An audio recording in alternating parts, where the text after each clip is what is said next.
Shalom, salam sejahtera bagi kita semua. Bersyukur kepada Tuhan, saat ini kita bisa kembali mengikuti kegiatan belajar pendidikan agama Kristen.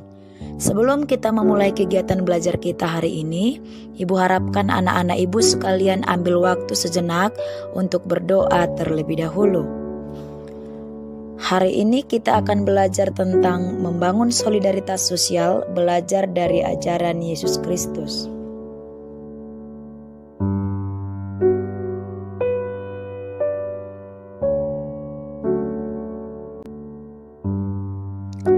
Adapun yang menjadi tujuan pembelajaran kita hari ini ada 3. Yang pertama, memiliki sikap menghargai sesama sebagai wujud solidaritas berdasarkan ajaran Yesus Kristus. Yang kedua, menceritakan bentuk solidaritas sosial yang dilakukan bagi sesama mengacu pada ajaran Yesus Kristus. Dan tujuan pembelajaran yang ketiga, membiasakan diri bersikap solidar terhadap sesama dalam berbagai bentuk dan cara. Pelajaran ini merupakan kelanjutan dari pelajaran sebelumnya, tetapi bab ini memberikan penekanan secara khusus pada pemahaman tentang solidaritas menurut ajaran Yesus. Yesus menyatakan solidaritas kepada sesama manusia. Contohnya, dia mengajar, dia menyembuhkan orang sakit, dia membangkitkan orang mati, dia memberi makan bagi yang lapar, dia mendengarkan keluhan orang, dia memberi dirinya bagi orang lain, dan lain sebagainya. Perlu kita ketahui bahwa seluruh pekerjaan dan pelayanan Yesus dilandasi oleh cinta kasih dan solidaritas yang tulus pada manusia. Solidaritas bukan hanya bersifat materi semata-mata, namun membutuhkan keberpihakan sebagaimana yang dilakukan oleh Yesus. Jadi, solidaritas dalam pemahaman iman Kristen adalah sikap yang mencakup jasmani maupun rohani di dalam diri manusia. Yang pertama, kita akan belajar solidaritas Yesus pada sesama yang akan kita lihat dalam beberapa hal, yaitu kehadirannya di dunia untuk merasakan semua yang dirasakan oleh manusia merupakan bentuk solidaritas Yesus yang tak terbantahkan. Ia lahir dalam kemiskinan, dia hidup dalam keprihatinan, melakukan segala perkara untuk manusia tanpa kecuali, bahkan ia juga menderita dan mati secara hina di kayu salib. Kemudian dia juga mewujudkan solidaritas kepada manusia berdasarkan cinta kasih.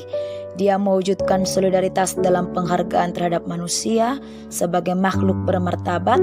Dia juga mewujudkan solidaritas bagi manusia demi menyelamatkan manusia. Yang kedua, Yesus merobohkan jembatan eksklusivisme. Eksklusivisme adalah paham yang mempunyai kecenderungan untuk memisahkan diri dari masyarakat, yang mana orang-orang yang bersikap eksklusif ini adalah orang yang merasa dirinya lebih baik dari orang lain.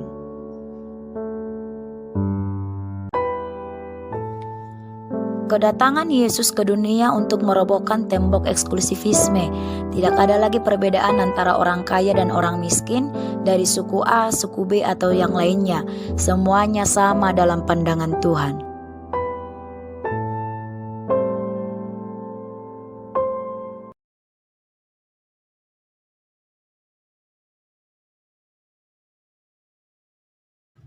Yesus datang memperkenalkan sebuah cara baru dalam kehidupan, yaitu kasih. Bagi Yesus, solidaritas adalah tindakan nyata dan bukan hanya kata-kata.